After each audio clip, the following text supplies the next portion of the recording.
Assalamu alaikum. My name is Noor Abdullah. Wa alaikum I'm a assalam. physiotherapy student and I'm from Sudan. My question is, we as young people have really strong friendships with people who commit like terrible sins, and like they steal impossible amounts of money and they commit zina like it's a daily thing, but they're really important friends.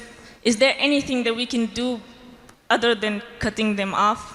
Do you have any advice? Any possible thing other than cutting them off? Sister asked the question that you have got friends who are doing sins like zina. Yeah. Is there anything you can do besides cutting off from them? Other than cutting them off.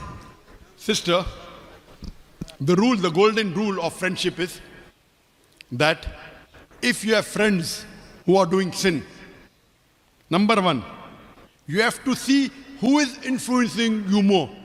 If you are influencing her more and she's not influencing you, continue the friendship. If she's not influencing you, maybe you have a friend who's cheating, bribing, zina, but if she's not influencing you and you are influencing her, continue the friendship. Even I've got friends who drink alcohol. I may not call them close friends, I may call them acquaintances, because I'm trying to do dawah with them, Islam with them. Some are Muslim, some are non-Muslim. You know, being friends with non-Muslim, friends, what is the definition of friend? Non-Muslim doing shirk is more bad than doing zina, right? Doing shirk is more bad than doing zina. But when I'm acquaintance of friends with a non-Muslim, my purpose is to win them over to Islam. Shirk is much more bad than zina. So, the golden rule is that if you keep friendship with non-Muslim, and if he's influencing you more, okay, Jesus is God, okay, then you better break the friendship. First, you have to save yourself. So the golden rule is that if you are a strong practicing Muslimah, if you have got friends who are doing minor sins, major sins, shirk, zina, and if you can influence them, please continue your friendship.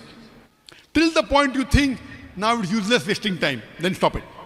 Your main purpose should be, I am continuing with the friendship or the acquaintanceship is because I want to get them closer to the deen. If that is your niyyah, if your niyyah is no, I'm close to her because she helps me in my homework, she helps me, she gives me money, we go out together, then the Prophet said, keep friends who are good. Correct?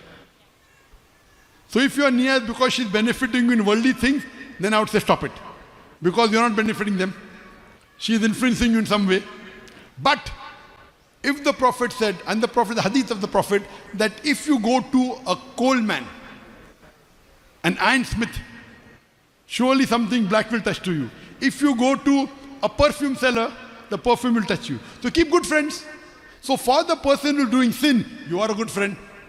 If you can be the good friend and influence them, alhamdulillah. But if she is influencing you more, please stop it.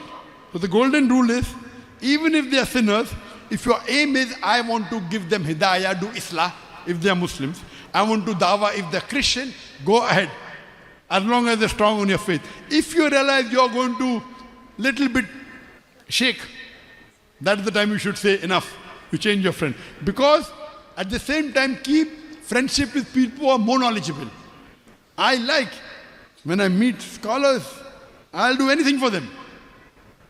I'm a very busy person, but anyone who's a dai, who's a scholar, I want to gain from them. I'm not a scholar.